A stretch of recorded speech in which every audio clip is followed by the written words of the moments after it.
keeps telling me to quit and not go where I'm going. But I'm never ever gonna stop, and there's no signs of slowing. Ooh,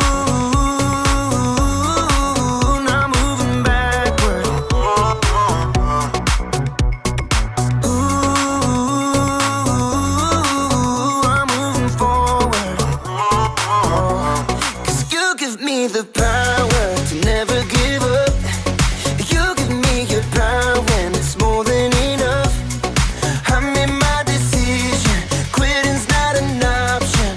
No matter how hard it gets, I know I'm in, 'cause you give me the power.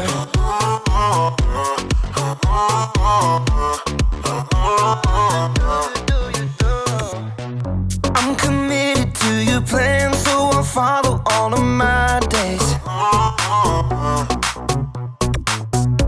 Every day you give me strength to follow after your way. 'Cause you give me the power to never give up. You give me your power when it's more than enough. I made my decision, quitting's not an option. No matter how hard it gets, I know I'm in, 'cause you give me the power. Yeah, you give me the power. Ooh, now moving backward. Ooh, I'm moving forward. 'Cause you give me the power to never give up. You give me your power and it's more than enough. I made my decision, quitting's not an option. No matter how hard it gets, I know I'm in, 'cause you give me the power. Yeah, God gives me the power. You give me the power.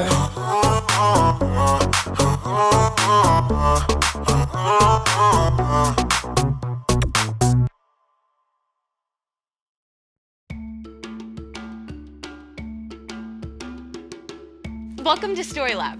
This week, we're talking about grit, while we take a look at the story of someone who had to craft their way out of a tight situation.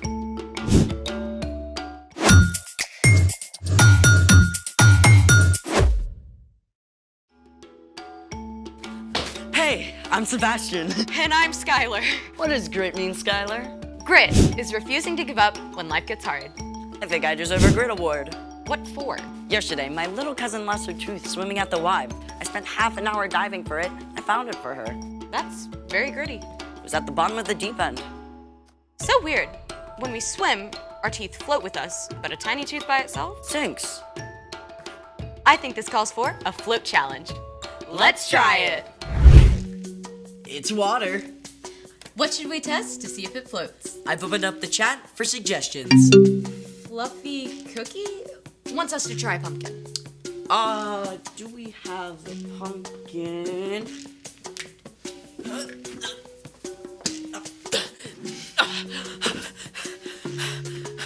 We have a pumpkin. Sink or float? I say sink.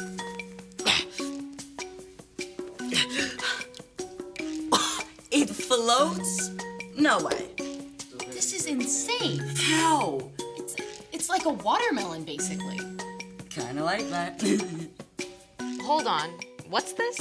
Wookiees are people too want us to use pop? Oh, soft drink. Diet or regular? Doesn't matter, both. Sink or float? If a ginormous pumpkin can float, I say the soda floats.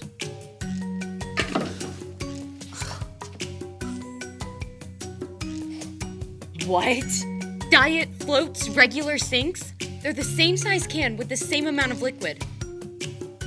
I feel like everything's upside down.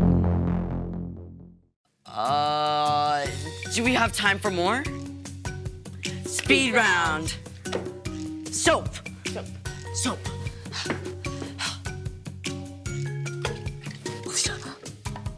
Bowling ball. Bowling ball. Bowling ball. Bowling ball. Bowling ball. Bowling ball. Oh, this is heavy. Okay. It floats? What? Rubber chicken. Wow. Thought it was gonna sink. But why? None of it makes sense. Density. You're calling me dense? No. Some objects sink and others float because of density. Oh, I don't get it. Okay. Every object is made up of tiny molecules. In some objects, the molecules are packed tightly together, and other objects, the molecules are more loosely packed. That's density. The more dense an object, the more likely it is to sink. So a tiny tooth is dense and sinks. And the sugar in a regular soft drink is dense and makes it sink too. But diet soda is less dense and floats. You are not dense. I have been known to float. Now it's time for... The story before the story. Today, we're in the second book of the Old Testament, Exodus. God created everyone and everything, but people turned away from God. Still, God made a plan to bless the whole world through Abraham and Sarah's family. Their great-grandson Joseph was sold into slavery in Egypt. But after many hard years, Joseph was made second in command of Egypt and saved his whole family from starving. Over the years, Joseph's family, the Israelites, grew and grew. Until the Egyptian king, Pharaoh, got scared. That's where our story starts. Take it away. Hey everyone! So, the Egyptian pharaoh was scared. There were so many Israelites, he thought they might join the Egyptians' enemies. So Pharaoh forced the Israelites into slavery. And that's the way it was for hundreds of years. But no matter how hard the Egyptians made the Israelites work, the Hebrew family still continued to grow. Preposterous! I declare that all Hebrew baby boys must be thrown into the Nile River. I know. This was terrible news. God had promised to bless the whole world through the Israelites. But not only were they enslaved now, they were in danger of being completely wiped out. And in the middle of all this, a woman from the tribe of Levi, Jochebed, and her husband Amram were about to have a brand new baby.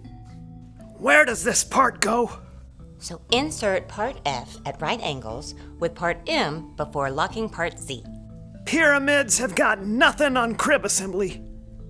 So if Jochebed gave birth to a baby girl, they wouldn't need to worry about Pharaoh's law. But when Jochebed had her baby, you guessed it. It's a boy! Pharaoh is not touching this baby.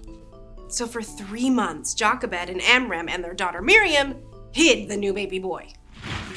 That. No puppy. Nothing to see here. Hush, little baby, don't say a word. Mama's gonna buy you a mockingbird. They tried, but after 3 months, there was just no way to keep hiding a baby boy with a healthy set of lungs. Jochebed wove a basket out of tall grass and coated it with tar. Give him to me now. But they'll still hear the baby in the basket. Come with me. Jochebed was so determined to save her baby that she made a risky and very creative move, might I add. Are we giving our baby a bath? Nope, we are giving him a chance. Now stay close by and make sure he's safe. So maybe Jochebed figured this was a place no one would come? Or maybe she knew it was the favorite bathing spot of Pharaoh's daughter. Sure enough, Pharaoh's daughter came down to the river to bathe. Bring me that basket at once. I mean, Miriam must have been terrified, right? But she stayed hidden and watched to see what might happen. Poor thing. This must be one of the Hebrew babies. Miriam gathered every ounce of courage she had and ran up to Pharaoh's daughter. Would you like me to get one of the Hebrew women to take care of him for you? Yes, that's a perfect idea. This was the best news! So Miriam ran home as fast as she could and told her mother everything that happened. Then together, they returned to the princess. Take this baby and feed him for me. I'll pay you. I promise. I will treat him like my very own son. And she got paid. Jochebed was able to care for her son at home. And when he grew up, she took him to live at the palace with the Pharaoh's daughter.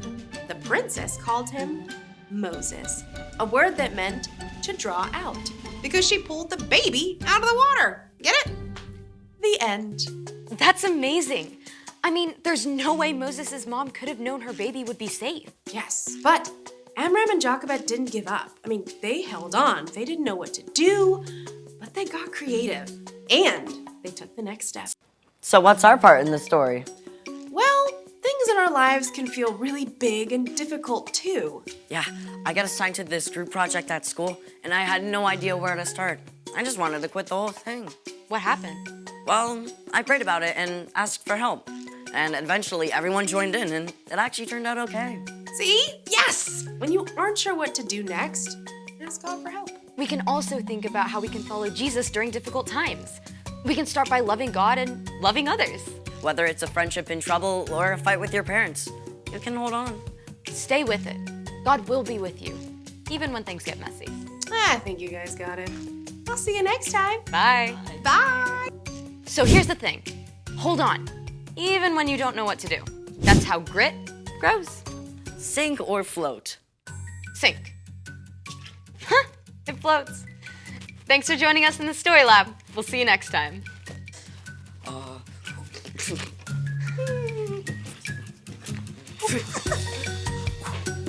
For last time. Oh, it's sunk.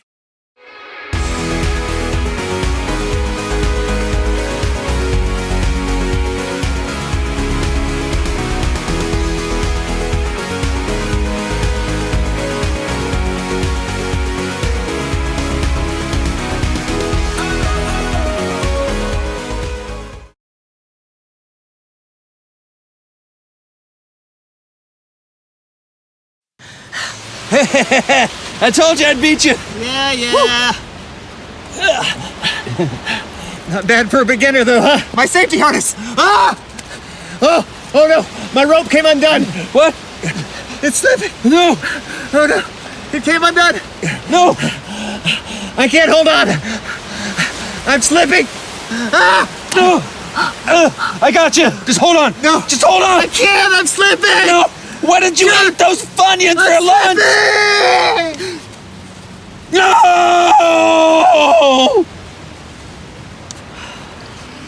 No! No! No! No, I can't get down. I can't get down from here.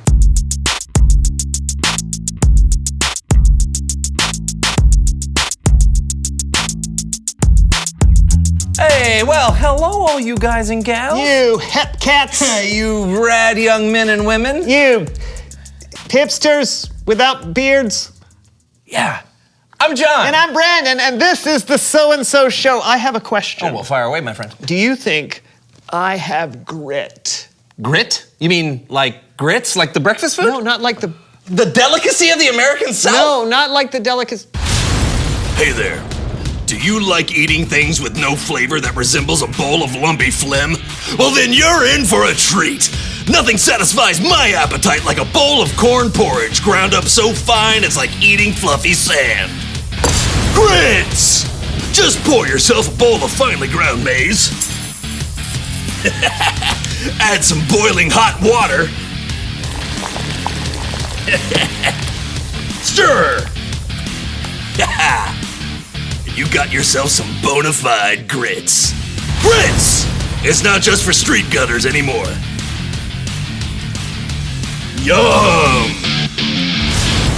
Yum! I'm not talking about those kinds of grits. Oh. I'm talking about grit, that thing that makes you keep going when times are tough. You know, grit. Oh.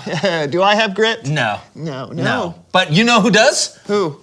Trent Lassiter on the hit show The Lassiter Files. Oh, yeah, I haven't watched that yet. Oh, don't start. I can't stop binging it. Oh, are you gonna watch it right now? No, I just want to show you. Every episode ends in a cliffhanger. Oh. Will Trent make it across the rope bridge in time? Find out next time on The Lassiter Files. Spoiler alert, he crosses the rope bridge. Oh, thanks. Yeah, because he's got grit. I see. Yeah, Brandon, if you want grit, be like Trent Lassiter. It's worked for me. I can pretty much do anything I want now. Wow. I know, I'm pretty incredible. It's a long story. Say, I'm gonna go get some coffee. You want some? No, thanks. Okay, I'll be right back. All right. Will John make it to the coffee maker? Find out next on John Gets Coffee. What was that? I don't... Faced with uncertainty and bewilderment, will John even take another step? Find out on John Gets Coffee. I don't like this. I don't think I'm gonna go Hey. What happened to all that grit you were talking about? Well, now I'm terrified. Hey, that disembodied voice is only asking what will happen. I mean, do you know what will happen at any moment in your life? No. All right, then push through the uncertainty, my friend.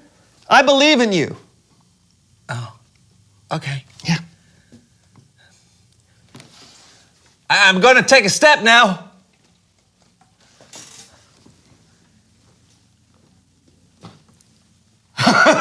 I did it. Will John make it to the coffee maker or face certain doom? Find out on John Gets Coffee. You can do it.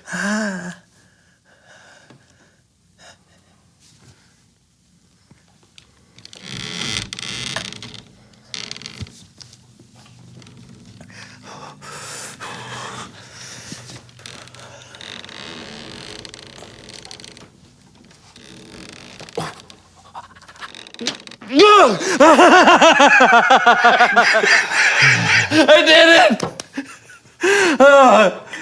Oh, now I can just pour myself a cup of coffee.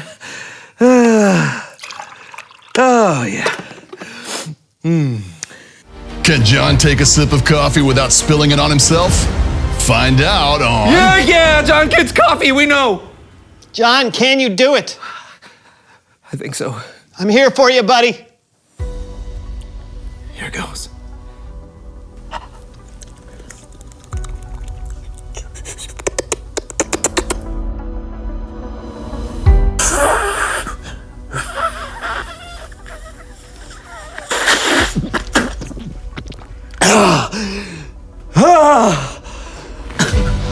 You did it! Yes!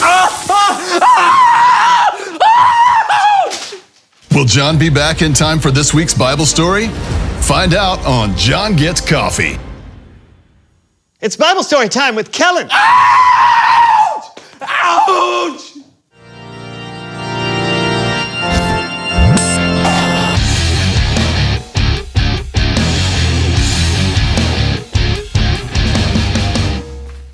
Hey guys, listen, unfortunately something has come up and I can't be with you all today, but don't worry, everything's fine. And I don't want to leave you all high and dry. So I asked my good friend Cameron and he's going to take over for me today. All right? Take it away, Cameron. Cameron. So what have you got for us today? Oh man, it's an incredible story about an incredible family. Well, I'm incredibly intrigued. Take it away. You can read today's story in the book of Exodus. The Hebrew people were in Egypt and they were growing in numbers. In fact, there were so many of them, Pharaoh, king of Egypt, got worried and placed every Hebrew in Egypt into slavery. And that's where today's story picks up. And to help tell it, I think it's time for a little Kidspective! Oh, yes, I love this. As we said before, Pharaoh was not happy. I am not happy. So he made a decree, I shall make a decree. which said, I, Pharaoh, hereby decree that every Hebrew baby boy shall be... What? Are you serious? yeah, Okay. I, Pharaoh, hereby decree that every Hebrew baby boy shall be thrown into the Nile River. yeah, it's true. This was horrific news to the Hebrew people. But soon after this decree, a Hebrew couple gave birth to a son. Look, a beautiful baby boy. A son. Wow, a brother. We have to protect him. I don't care what Pharaoh says. It's not right. Go. So the young boy was raised in secret for 3 months. But the boy was growing and getting harder to hide, so the mother desperate to save her only son, came up with a plan. Hey, Mom. What you doing? I'm making a basket to put your brother in. Why? I'm going to place him in the basket and leave him in the tall reeds near where the Pharaoh's daughter goes to bathe. How do you know they won't hurt him if they find him? I don't, but it's all I know to do. So the baby boy's mother and sister went down to the riverbank and placed the basket there. The boy's sister and mother hid in the tall grass nearby. Oh man, I don't think anybody's coming. Mom, I think we should think of something else. Ugh, the Pharaoh's daughter makes me do every little thing just because I'm her servant. Attendant, go check what that thing is in the tall grass over there. I mean, I have allergies, lady. Baby! I found a baby! Hey, I found a baby! When Pharaoh's daughter saw the baby boy, she felt sorry for him. And even though he was a Hebrew, she planned to raise him as her own. But then Miriam had a great idea. Excuse me? Pharaoh's daughter? Halt! Who goes there? It's okay. It's just a little girl. What can I help you with? Actually, I think I can help you. Seems like you're having trouble with that Hebrew baby. Well, he's so adorable, but he smells for some reason. Probably needs a change. A change? What's that? Say, why don't I go find you a Hebrew woman to take care of the baby until he's a little bit older? Yes, that's an excellent idea. Go, find a suitable Hebrew woman to help raise this child. You're so cute. But so smelly. And guess what happened? Miriam went and got the baby's own mother to help raise him, which is amazing. Give it up for our Kids-spective kids. That is a crazy story. I mean, that baby's family, especially the sister, really just kept going, even though they didn't know how things would turn out. Right? Hey, do we know what happened to the baby? Well, his own mother raised him until he was older. After that, he went and lived in the palace as Pharaoh's daughter's son. And do you guys happen to know what name Pharaoh's daughter gave the boy? Jeff. Alan. Henry. Austin. Jeff. No. No. She named him Moses.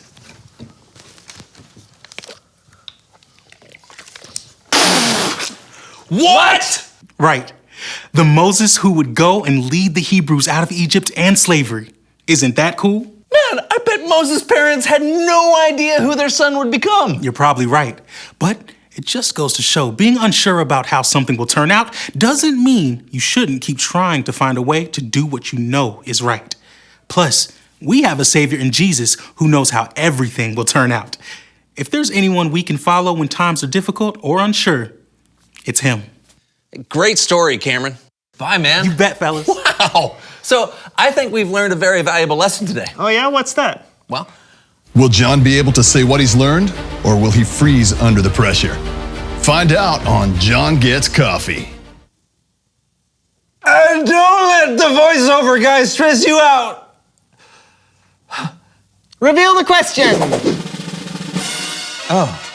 When have you helped solve a problem? That is a good question. Yeah. Maybe you've helped a friend figure out how to solve a literal math problem. Yeah, or maybe you've worked with others to point out what maybe needs to be done in your neighborhood or community. Yeah, whatever problem has come your way, you probably need a lot of grit to get through it. Yeah, so talk about it together. When have you helped solve a problem? That's all the time we have, so we'll see you next week. I'm John. I'm Brandon. And that was the So-and-So Show. Or was it?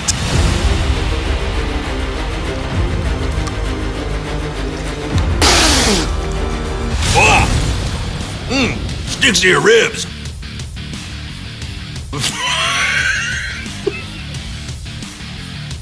Can John take a sip of coffee without spilling it on himself?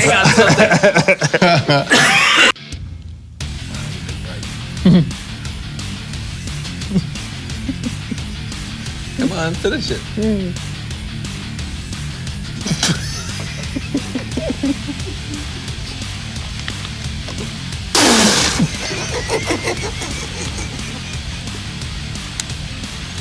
No! Ow!